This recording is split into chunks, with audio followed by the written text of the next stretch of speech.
यीशु के प्रभावी सेवक होने का अर्थ क्या है? हम कैसे परमेश्वर के द्वारा स्वीकृत जीवन जी सकते हैं?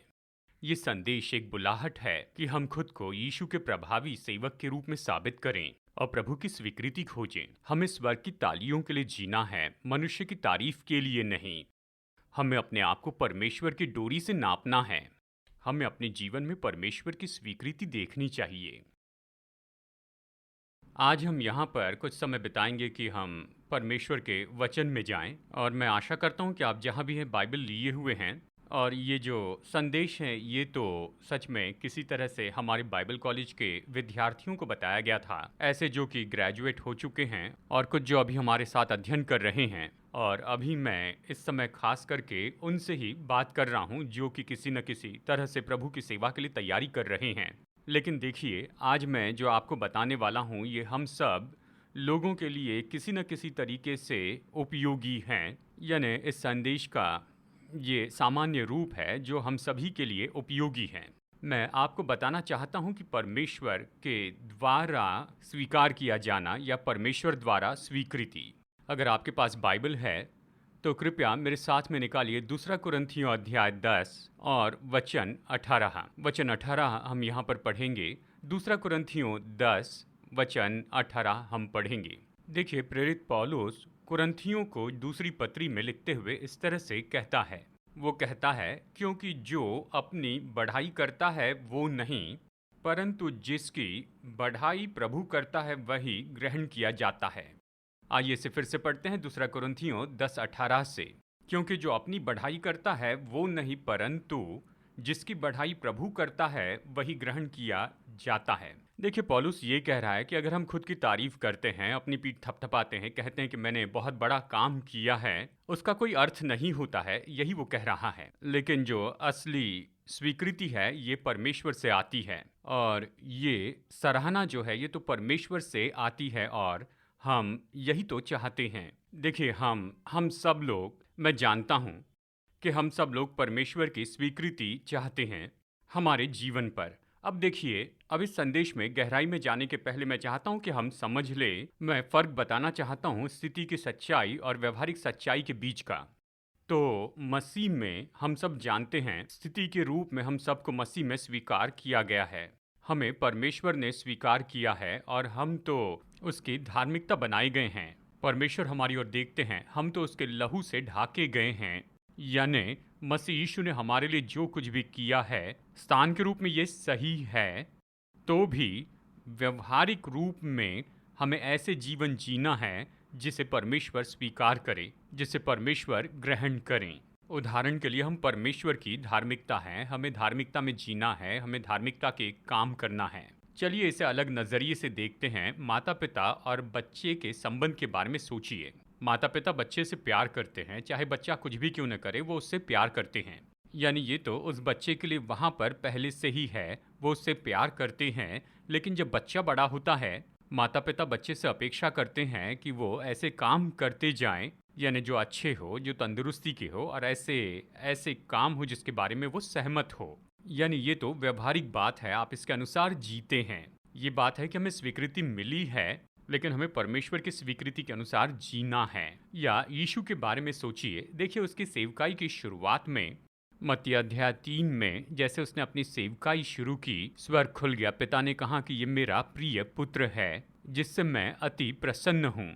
उसने कहा, मैंने इसकी स्वीकृति दी है, मैंने इसे ग्रहण किया है, तो वो उससे प्रसन्न है। उसके जीवन के द्वारा, यानी यीशु ने अपनी सेवकाई शुरू की और पिता ने उसके बारे में अपनी सहमति घोषित की वहाँ यीशु के बारे में। लेकिन फिर जब आप यीशु की सेवकाई के बारे में गौर से देखते हैं, और विशेष करके कैसे उसने यूहन्ना के सुसमाचार में बताया है, यीशु ने बड़ी सावधानी से कहा कि मैं पिता को जो काम करते देखता हूँ वही मैं करता हूँ, जो पिता ने मुझे सिखाया केवल वही मैं कहता हूँ। यूहन्ना 8:29 में यीशु ने कहा, मैं सर्वदा वही काम करता हूँ जिससे वो प्रसन्न होता है।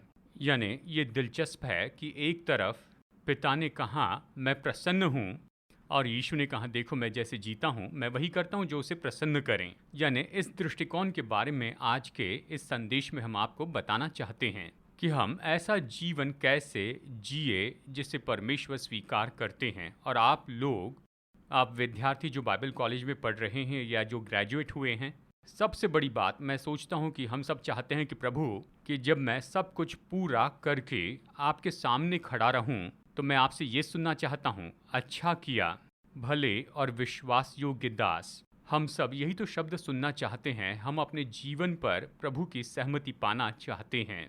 और आज मैं इसी के बारे में कुछ विचार बताना चाहता हूँ। अब देखिए, सबसे पहले कि हमें सबसे पहले क्या करना होगा ताकि परमेश्वर के द्वारा स्वीकृति मिले, प्रभु हमें स्वीकार करें, कि कहें कि मेरे अच्छे और विश्वास योग्य दास, इस तरह प्रभु सराहना करें। तो मैं 3 बातें बताना चाहता हूं जो परमेश्वर के सेवक होने के नाते हमें टालना है। हम सब परमेश्वर के लोग हैं, किसी न किसी तरह से सेवा करते हैं, तो ये तीनों बातें हम सब के लिए उपयोगी हैं। 3 चीजें हमें टालनी हैं। सबसे पहले, हमें खुद की स्वीकृति के भ्रम से बचना बहुत जरूरी है। पौलुस ने दूसरा कुरिन्थियों अध्याय 10 वचन 8 में कहा है। इस वचन को हम यहाँ पर फिर से पढ़ेंगे। गुड न्यूज बाइबल से ये इस तरह से कहती है, क्योंकि जब प्रभु हमारे बारे में भला सोचते हैं तो हमें ग्रहण किया जाता है, और तब नहीं जब हम अपने बारे में अच्छा सोचते हैं। तो हमें खुद की स्वीकृति के भ्रम को टालना होगा। ये बात सच है कि हमें अपने बारे में अच्छा महसूस करना होगा, अपने बारे में अच्छा सोचना होगा, अपने बारे में सकारात्मक सोचना होगा। देखिए, इस बात का हम इनकार नहीं करते हैं, लेकिन जब ये बात होती है कि हम खुद को सहमति दे, स्वीकृत करें, तो सावधान रहना है। हमारे लिए ज़रूरी है कि हम परमेश्वर से शाबाशी पाए, यानी कि मैंने अच्छा काम किया। हमें खुद की तारीफ नहीं करनी है, लेकिन हमें देखना होगा कि परमेश्वर हमारे जीवन के बारे में क्या कहते हैं। तो मैं चुनौती देना चाहता हूँ कि हम सच्चाई के पीछे बने रहें, यानी सच्चे रहे, ईमानदार रहे। ये सच्चाई आपके दिल से ही शुरू होती है। ये शुरू होती है कि आप खुद के लिए सच्चे रहें। दूसरी बात जो हमें टालना है वो है तुलना करने के भ्रम को टालना है।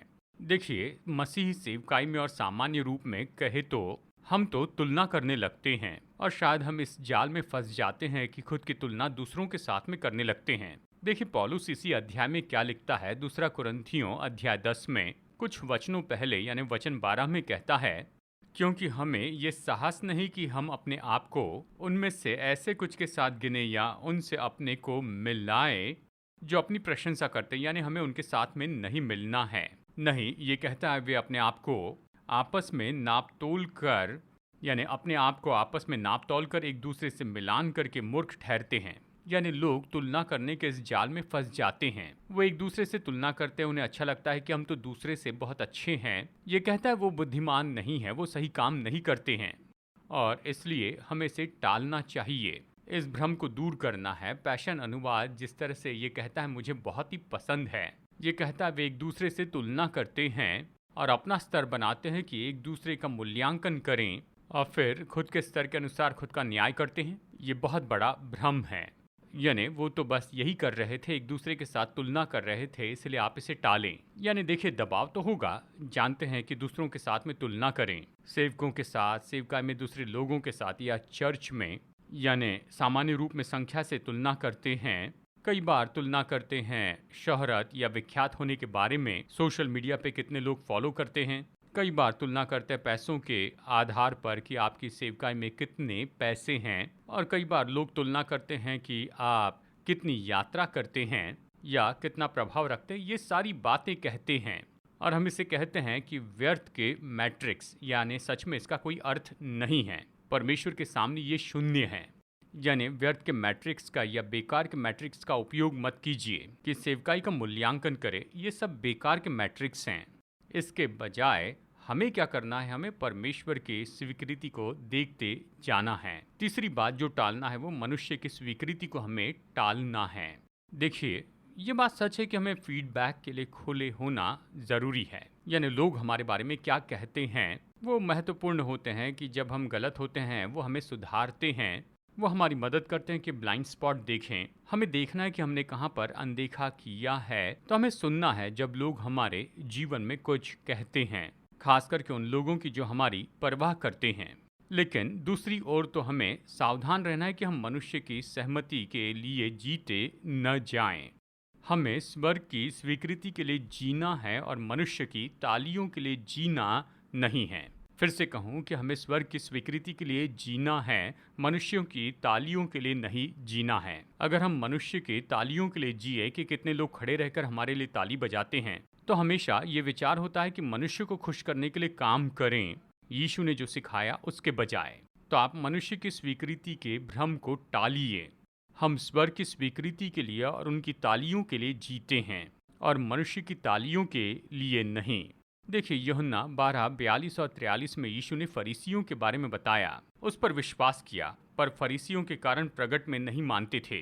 ये कहता है वचन 43 में, क्योंकि मनुष्य की ओर से प्रशंसा उनको परमेश्वर की ओर से प्रशंसा से अधिक प्रिय लगती थी। परमेश्वर के बजाय मनुष्य की स्वीकृति पसंद थी।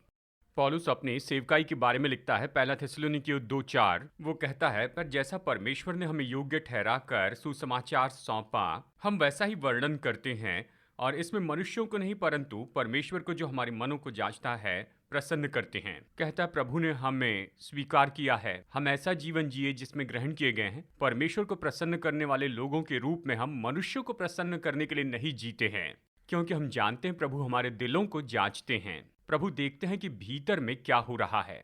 तो यही तो सबसे महत्वपूर्ण है जिसके बारे में हमें सचेत रहना है। खुद की सहमति के भ्रम को टालिए और तुलना के भ्रम को भी आप टालिए। मनुष्य की सहमति के लिए जीने के भ्रम को भी आप टाल दीजिए और इसके बजाय हमें अपने आप को यीशु मसीह के सच्चे सेवक के रूप में साबित करना चाहिए। देखिए, संसार को मसीह सेवकाई में हमारी ईमानदारी देखनी चाहिए और हमें खुद को साबित करना है कि हम सच्चे सेवक हैं। पौलुस इसके बारे में दूसरा कुरिन्थियों अध्याय 6 में लिखता है, वचन 3 से 10 में, और मैं चाहता हूं कि आप समय निकालिए और इस पूरे वचन के भाग का अध्ययन कीजिए। कि आप ऐसा करें, दूसरा कुरिन्थियों 6 3 से 10 तक आप पढ़िए और अध्ययन कीजिए कि कैसे पौलुस ने कहा कि सच्चे सेवक कैसे होते हैं। मैं इस वचन के भाग का सारांश आपको बताता हूं, लेकिन देखिए वचन 4 में वो क्या कहता है, परंतु हर बात से परमेश्वर के सेवक के समान अपने सद्गुणों को प्रकट करते हैं। मतलब इन सारी बातों में, और वो वहां पर एक बड़ी सूची देता है,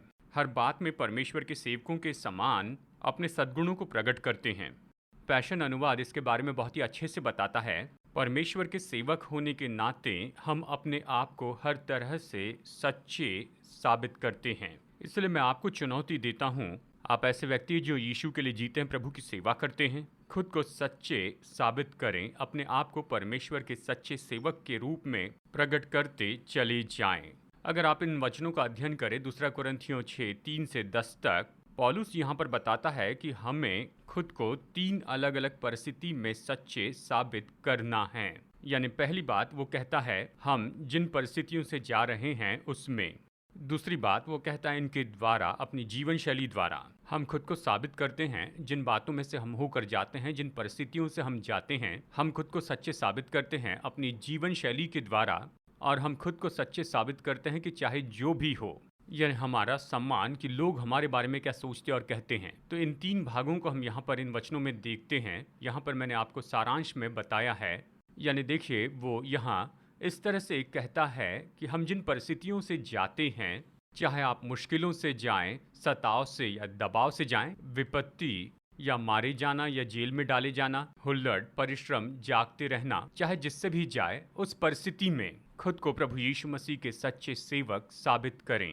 दूसरी बात, अपनी जीवन शैली के द्वारा, यानी हम कौन हैं, तो वो कहता है पवित्रता, आत्मिक ज्ञान से, धीरज से, कृपालु होकर, पवित्र आत्मा के द्वारा, पवित्रता में और सच्चे प्रेम में, सत्य के वचन से, परमेश्वर की सामर्थ से और धार्मिकता के हथियारों से हम खुद को सच्चे सेवक साबित करते हैं। फिर ये कहता है इसके बावजूद, यानी लोग जो हमारे बारे में कहते हैं उसके बावजूद, यानी शायद लोग हमारा आदर करें या अपमान करें, हमारी तारीफ करें या बुरा बोलें, शायद वो हमें धोखा देने वाले कहें या कुछ भी कहें, शायद हम उससे अनजान हो, लोग जाने न जाने मरते हुए के समान है लेकिन जीवित हैं, मार खाने वालों के जैसे हैं परंतु प्राण से मारे नहीं जाते हैं, या शायद हम कंगाल हो या चाहे जिसमें से होकर जा रहे हैं, हम खुद को यीशु मसीह के सच्चे सेवक के रूप में साबित करते हैं।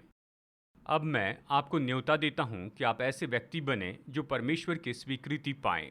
दूसरा तीमुथियुस 2:15 में प्रेरित पौलुस तीमुथियुस से कहता है, अपने आप को परमेश्वर का ग्रहण योग्य ठहराने का प्रयत्न कर। ऐसा काम करने वाला जो लज्जित न होने पाए, मतलब हर कोशिश कर, जानबूझकर इसके लिए कोशिश कर कि ऐसे काम करने वाले हो जो कि परमेश्वर के द्वारा ग्रहण योग्य हो।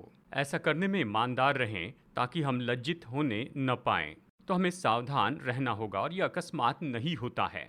परमेश्वर की स्वीकृति पाना यह अकस्मात नहीं होता है। इसके लिए काम करना पड़ता है, इसके लिए जानबूझकर परिश्रम करना पड़ता है, ठान कर काम करना पड़ता है। और ऐसे काम करने वाले होना है जो प्रभु के द्वारा स्वीकृत है, वो शर्मिंदा नहीं होंगे। और यही न्योता आज मैं आप सभी को देना चाहता हूँ कि जैसे हम इस पृथ्वी पर अपनी यात्रा कर रहे हैं, निश्चय ही हमारे पास मसीह यीशु में बहुत ही अद्भुत स्थान है। लेकिन पृथ्वी पर हम कैसे जीते हैं, आइए सच्चे होकर हम खुद को समर्पित करें ताकि परमेश्वर द्वारा ग्रहण योग्य हो और हम ऐसे लोग हो जाएं जो लज्जित न हो अपना जीवन जीने के तरीके के कारण। तो हम इसे कैसे करें, इसके बारे में बताकर मैं संदेश खत्म करना चाहता हूँ। मैं प्रोत्साहित करता हूँ कि पहले कि परमेश्वर के साहुल का उपयोग करें। परमेश्वर के साहुल का उपयोग करें। अब ये साहुल क्या है? देखिए, इस साधन का उपयोग होता है इंडस्ट्री में और खास करके कंस्ट्रक्शन इंडस्ट्री में। साहुल की डोरी नीचे छोड़ते हैं। यह हमें दिखाता है कि क्या वो दीवार जो है, क्या ये सीधी है या फिर बीचों बीच में है, यानी ये उसकी सीधाई को देखने के लिए डोरी होती है।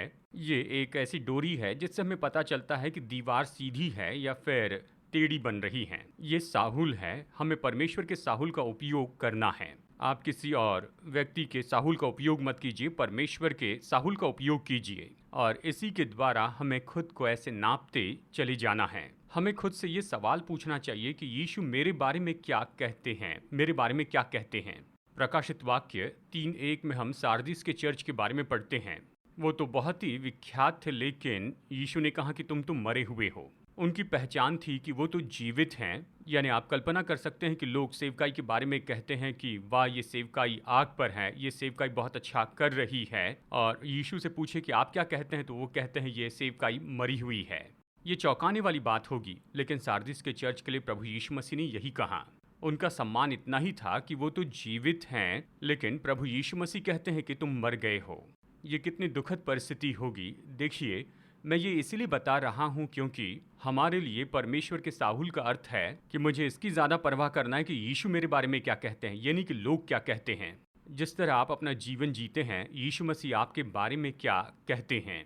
याद रखें, प्रभु के सेवक होने के नाते आपको खुद को ऊंचे स्तर पर रखना है। याकूब 3:1 कहता है, याकूब कहता है कि हम जो उपदेशक हैं, हमारा कड़ाई से न्याय किया जाएगा। अगर आप प्रभु की सेवा कर रहे हैं, सेवकाई में है, तो खुद को आप ऊंचे स्तर पर बना कर रखिए। आप नहीं कह सकते कि मैं सभा के लोगों के स्तर पर रहूंगा। नहीं, आपको खुद को ऊंचे स्थान पर रखना है। यानी आप जैसे जीते हैं, जो स्तर बनाए रखते हैं, क्योंकि आपका न्याय और भी ज्यादा कठोरता से होगा। ये परमेश्वर का साहुल है। तीसरी बात, अब सबसे सुरक्षित यह है कि खुद को जांच ले। राह मत देखिए कि कोई आकर आपको सुधारेगा, क्योंकि बाइबल 1 कुरिन्थियों 11:31 में कहती है, यदि हम अपने आप को जांचते तो दंड न पाते।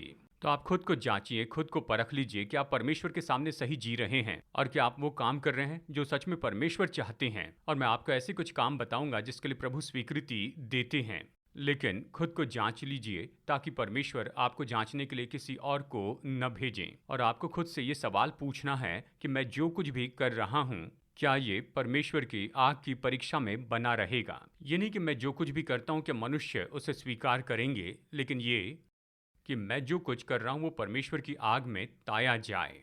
और हमारे लिए ये 1 कुरिन्थियों अध्याय 3 में लिखा है कि हम तो लकड़ी और घास फूस से बना सकते हैं या फिर सोने, चांदी और बहुमूल्य पत्थर से बना सकते हैं। चाहे आप लकड़ी, घास फूस से बना ले तो भी ये बहुत सुंदर दिखाई देगा, लेकिन जब परमेश्वर की आग आएगी तो ये सब जलकर राख हो जाएगा। तो हमें इस तरह से बनाना है जो कि ईश्वरीय है, यानी सोना, चांदी और बहुमूल्य पत्थर से। तो देखिए, परमेश्वर का स्तर सच में क्या है। सबसे पहले परमेश्वर हमारे हृदय के उद्देश्यों को देखते हैं। प्रभु की सेवा करते हुए आपकी प्रेरणा क्या होती है? क्या मैंने सही प्रेरणा पाई है? क्या मैं सही प्रेरणा में कर रहा हूँ?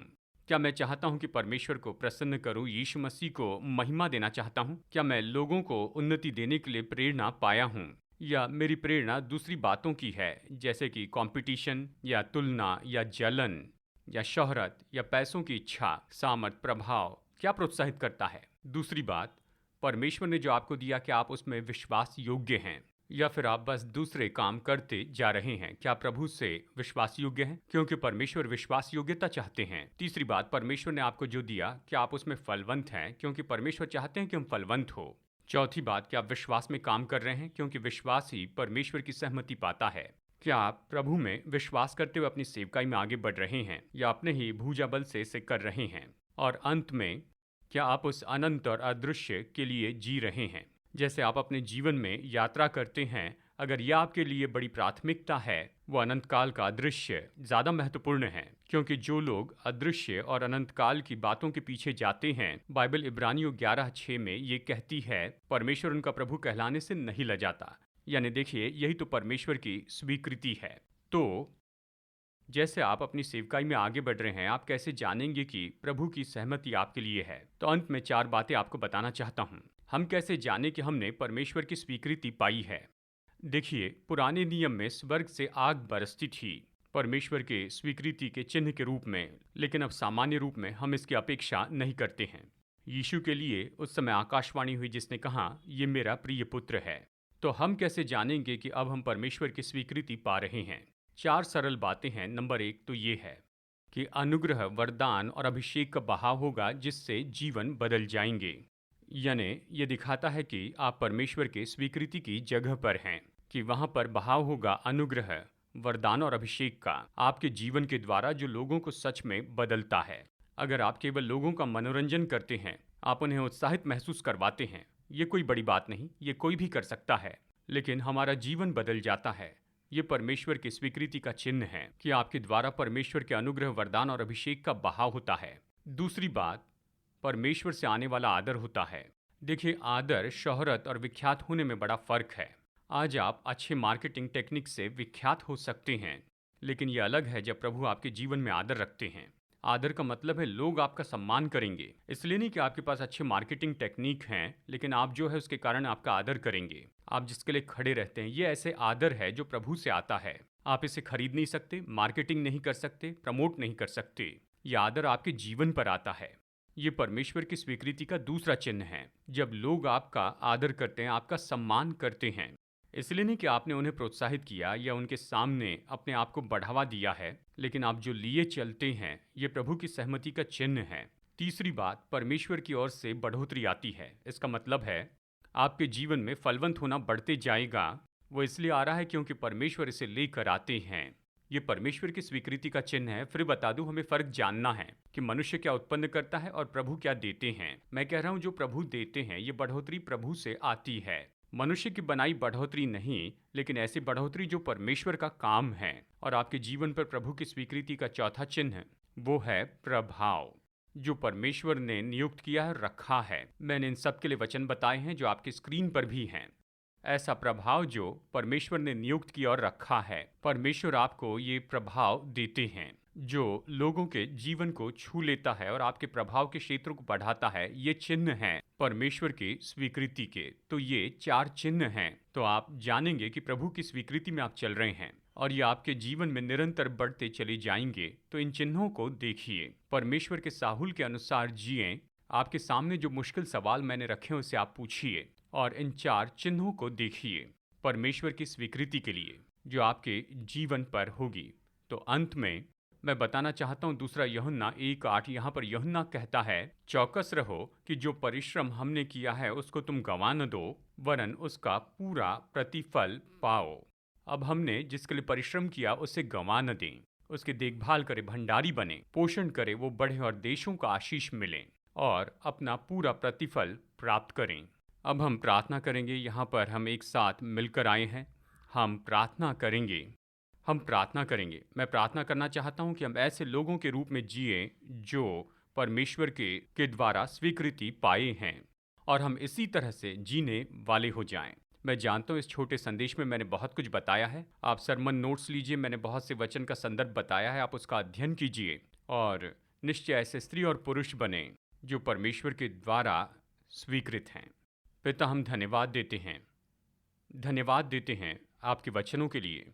पिता, मैं हर एक व्यक्ति के लिए प्रार्थना करता हूँ, विशेष करके प्रार्थना करते हैं आज बाइबल स्कूल से ग्रेजुएट होने वालों के लिए और बाइबल स्कूल के जो विद्यार्थी हैं और इन लोगों के लिए भी प्रार्थना करते हैं जो इस संदेश को यहाँ पर सुन रहे हैं कि परमेश्वर हमारी मदद करे कि हम सच्चे हो जाएं।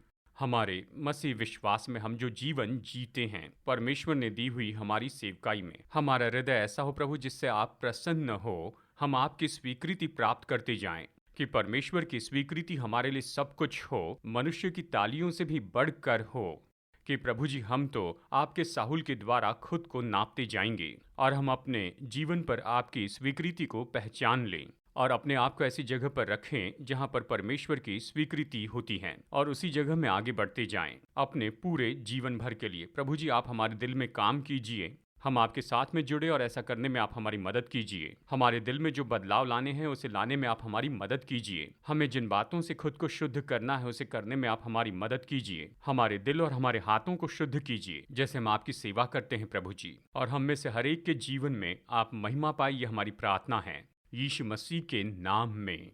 आमेन और आमेन। आपका बहुत बहुत धन्यवाद कि आज की सभा में आप हमारे साथ में जुड़े। हम आपसे सुनना चाहते हैं। अपने फीडबैक, कमेंट्स और अपनी गवाही भेजिए testimony@apcwo.org पर। दूसरों को भी ये संदेश शेयर कीजिए, उन्हें ये सुनना चाहिए, इसके द्वारा प्रोत्साहित होना चाहिए और ऐसा कुछ पाए जो उन्हें सुनना बहुत ज़रूरी है इन संदेशों के द्वारा। तो ये संदेश आप ज़्यादा शेयर कीजिए और परमेश्वर आपको आशीष दे। फिर मुलाकात होगी अगले रविवार। तो हमारे प्रभु यीशु मसीह का अनुग्रह और पिता परमेश्वर का प्रेम और पवित्र आत्मा की संगति आपके साथ में होने पाए। प्रभु आशीष दे।